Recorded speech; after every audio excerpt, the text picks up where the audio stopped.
Hello everyone. In the last video, we studied about the first unit, the introduction of the first unit. In this video, we will be completing the chapter 1 of class 11th NCERT biology, and we'll try to complete this entire chapter in this one single video. In this chapter, you will come to know about the entire content given in the NCERT book, but in the next video I will discuss about this chapter itself, but according to the from the context of the previous year questions, which topic are important, and how does the examiner tries to trick you, how you should prepare this chapter according to the last 20 question papers which we had. So let's start with the chapter. In this chapter, it will be just about the content of the chapter. We won't talk about the strategy. In the next chapter, we will be talking about the strategy. So the name is The Living World. So first thing that the book discusses is what is life, and it tells you that organisms which we see around ourselves, they are there, they are the normal organisms, but life also exists in extraordinary habitats like cold mountains, deciduous forests, oceans, freshwater lakes, deserts, hot springs, which normally human beings can't survive in this area. Even these areas we can find life. Even in stratosphere, we can find fungal spores or bacterial spores. Then the beauty of nature, galloping horse, migrating birds, valley of flower, attacking shark. So all these things have evoked awe and wonder. Like we studied earlier, that early human beings could not understand these phenomena, so they either worshipped it or they feared it. So basically, whenever you ask this question, what is life, there can be two kind of questions, two kind of meaning of this question. One is the technical question which the biologists try to answer about what is life, and second is a philosophical question which the means basically the purpose of life. So we are not going to deal with this question, we are only going to deal with this question. Okay, so as a scientist we focus only on technical question, what is living. Then if we talk about the diversity of the living world, all around us we can see large variety of living organisms. These are the type of organisms we are surrounded with, plus there are also microscopic organisms that we cannot see with our naked eyes, right? In your skin, on your head, okay, even inside your intestines, there are billions of microorganisms living of you.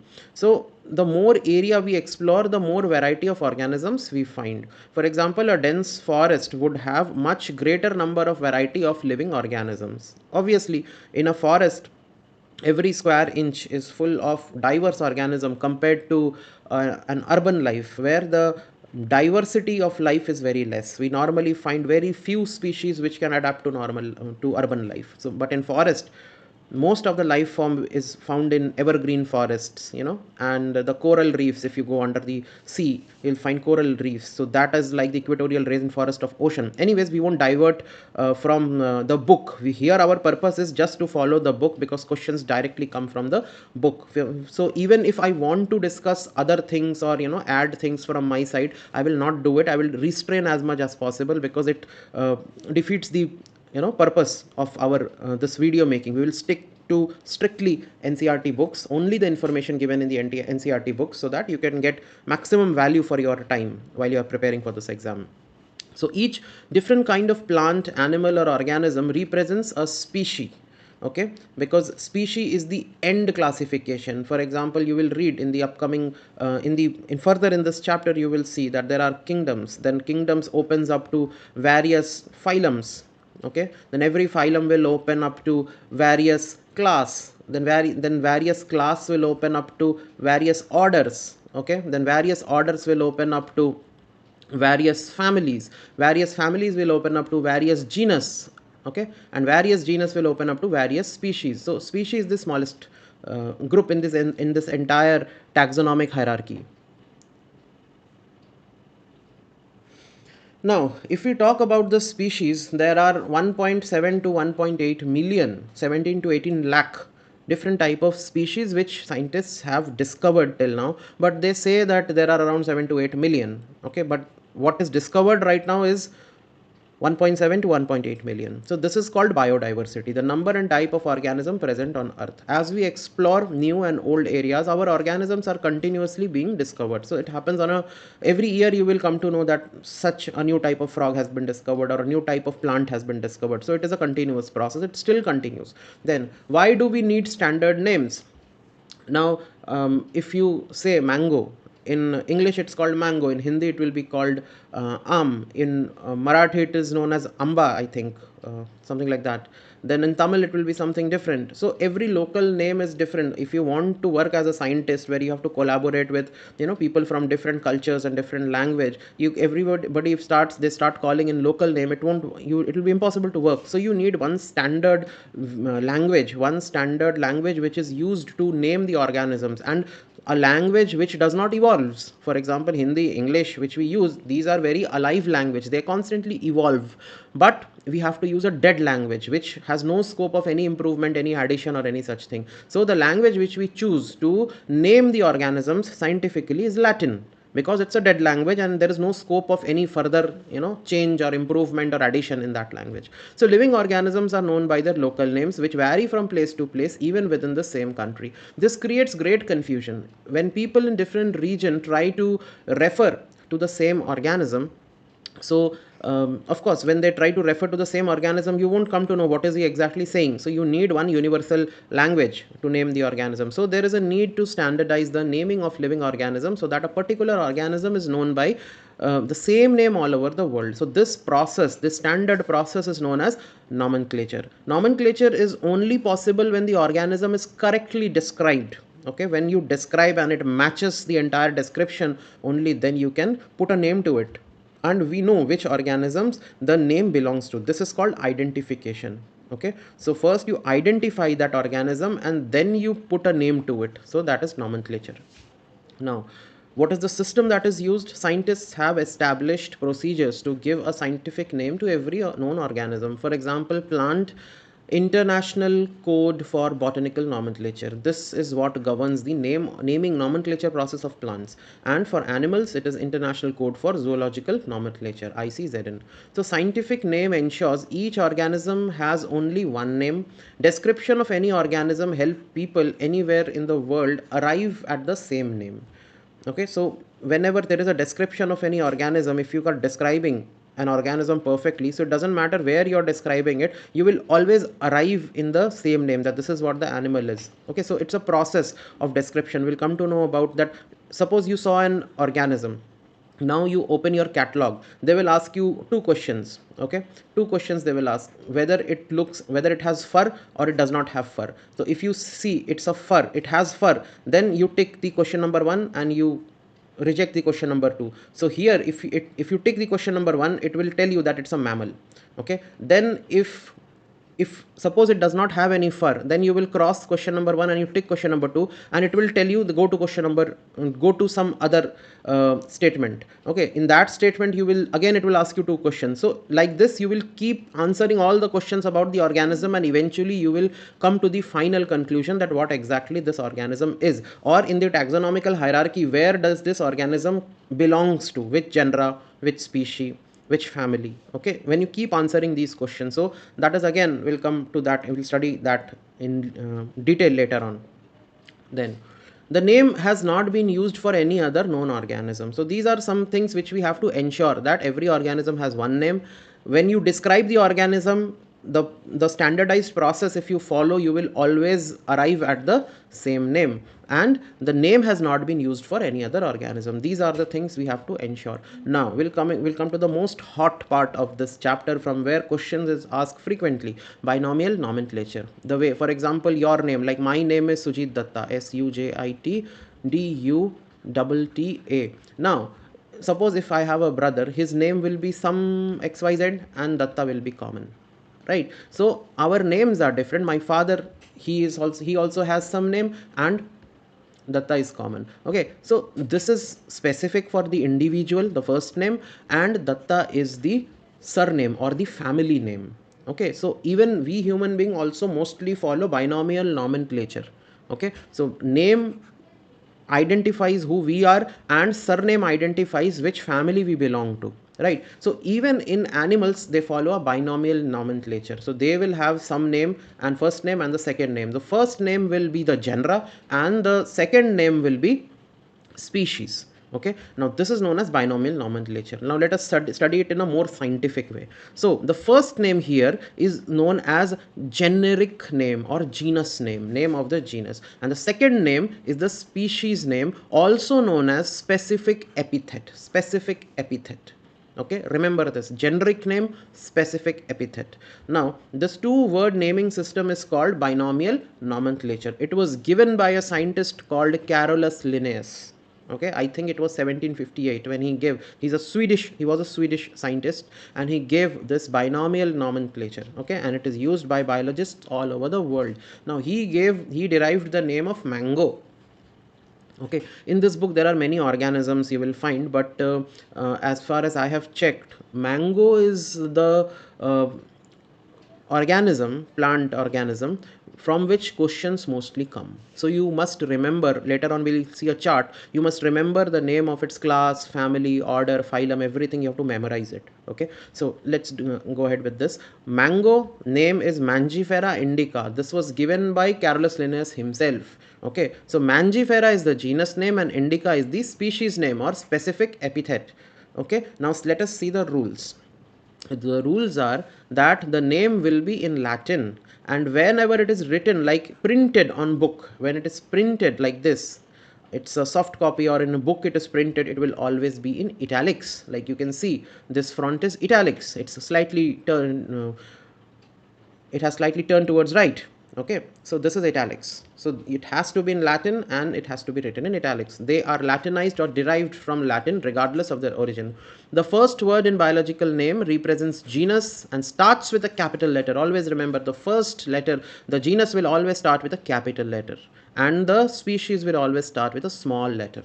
Okay, the second one, which is the specific epithet, starts with a small letter. And if you are writing in on a paper handwritten, then definitely you can't make out whether it's italicized or non-italicized. So in handwritten you have to underline it, and underline it separately, not one single line. That is wrong. You have to underline Mangifera separately and indica separately. Okay, so when handwritten, both words are separately underlined. When printed, they are in italics. So author's name also appears at the at last. So this was a very classical way of writing. These days we don't follow it, but the correct way, the absolutely correct way, the classical way, is to also write the name of the founder, like Mangifera indica Linn. Linn stands for Carolus Linnaeus, who described it for the first time. So author's name appear after the specific epithet at the end in the abbreviated form. Example: Mangifera indica Linn. Linn means this species was first described by Linnaeus.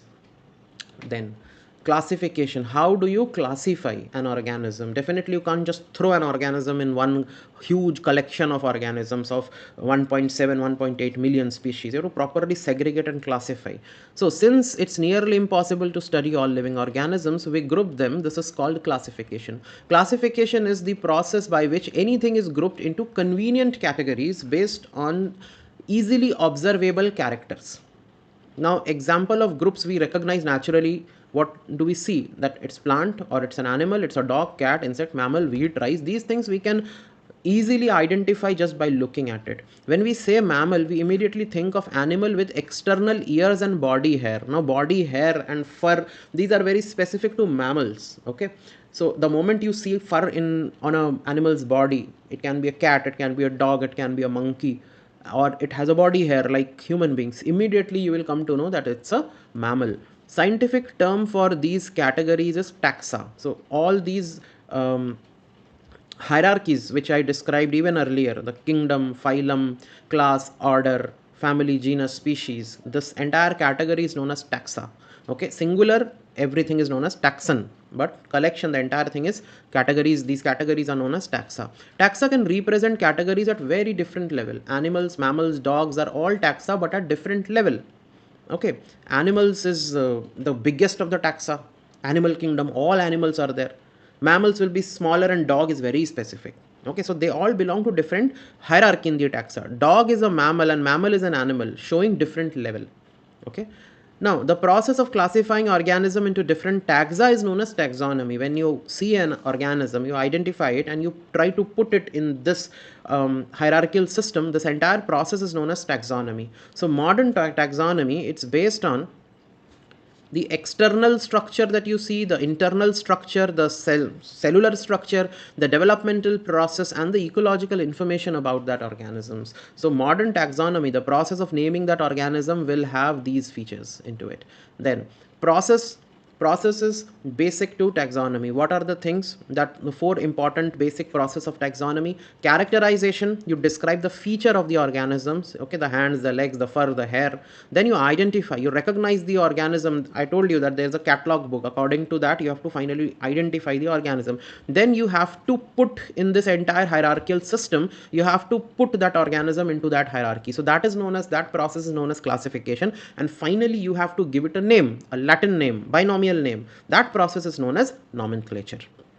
Okay, now history of taxonomy and systematics. History of taxonomy and systematics. Now, taxonomy is not new. Human beings have always been interested in knowing about different kinds of organism. Earlier, we used to categorize animals and even we used to name them. The process was not very scientific, but we used to do it because human beings will have to do it. Otherwise, how are you going to describe an organism? Even it was like 500 years ago. So the earlier classification was based on the uses of organism, whether this organism is useful or harmful, whether it's a threat or it's just neither harmful nor useful animal, whether it can be used as food or it can be used in clothing like the leather of that animal, or it can be used as shelter, or there is some economical value. For example, horse and donkeys, they are used to pull goods, so they are domestic animals. So either it will be useful for it can be useful in many ways, so is to categorize it accordingly. The branch of study about different kind of organisms and their relationship is systematics, the branch of study about different kind of organism and their relationship. So every organism is evolutionarily connected to each other. That study is known as systematics. In systematics, you know that a human being and a chimpanzee is very closely related compared to a human and a dog. Okay, so this study that which organism is closer to another organism evolutionarily, this study is known as systematics. The word systematics come from Latin word systema, which means systematic arrangement of organisms. So Linnaeus used Systema Natura as the title of his publication. The scope of systematics was later enlarged to include identification, nomenclature, and classification. Systematics takes into account evolutionary relationship between organisms. Systematics take into account evolutionary relationship between organisms, which I told you that human being is closer to chimpanzee compared to a dog. So this study, which organism is closer to us, which is a little more farther, which is very much farther. So this study is systematics, evolutionary relationship. Now, taxonomic categories. I told you this is what the category look like. It has directly, I have picked it up from NCERT. So the largest one is kingdom. Okay, then one kingdom will have, if it's a animal kingdom, it will be divided into phylums. If it's a plant kingdom, it will be divided into divisions. So one kingdom might have multiple phylums, one phylum will have multiple classes, one class will have multiple order, one order will have multiple family, one family will have multiple genus, and one genus will have multiple species. Okay, so this is how the entire hierarchy works. This is the largest and this is the smallest. If they ask you to go into ascending order, ascending means smallest to largest, so you will start with species and you will go to kingdom. Okay, this is how you will go. If they say you descending order, then you will start with the largest, which is the kingdom, and you will go to species. Okay, so this much you have to remember, you have to memorize this, you have to understand this.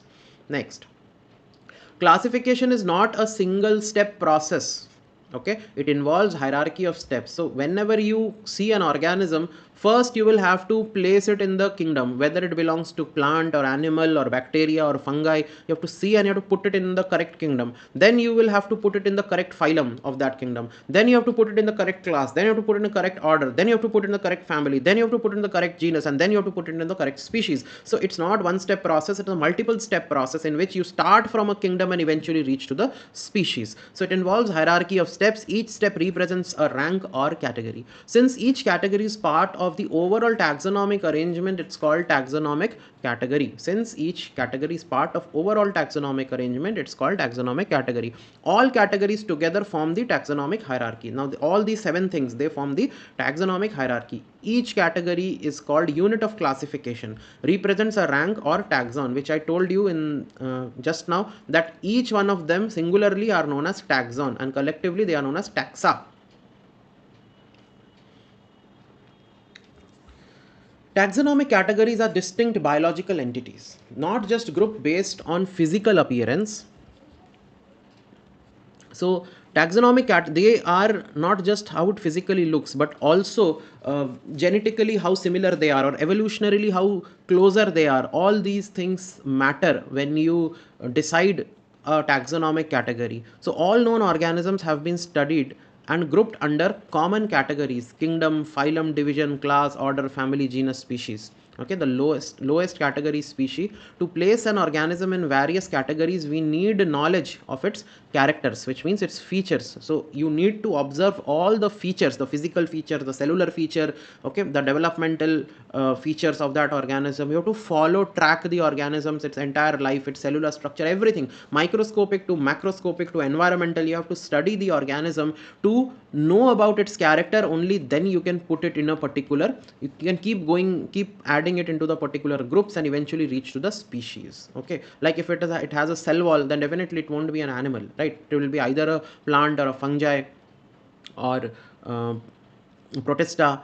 Okay, so this is how or even monera. So definitely it won't be an animal if it has got a cell wall. So if suppose it does not have a cell wall and it has a proper nuclei, then most probably at a cellular level it can be animal cell, right? So this is how you have to keep observing and then keep putting it in a kingdom. It will belong to animal kingdom. Then you have to look at the animal, whether it belongs to which category, which phylum. Okay, so this is how you look into this. So if we study individually each and every taxa, so we'll start with the species, which is the lowest group.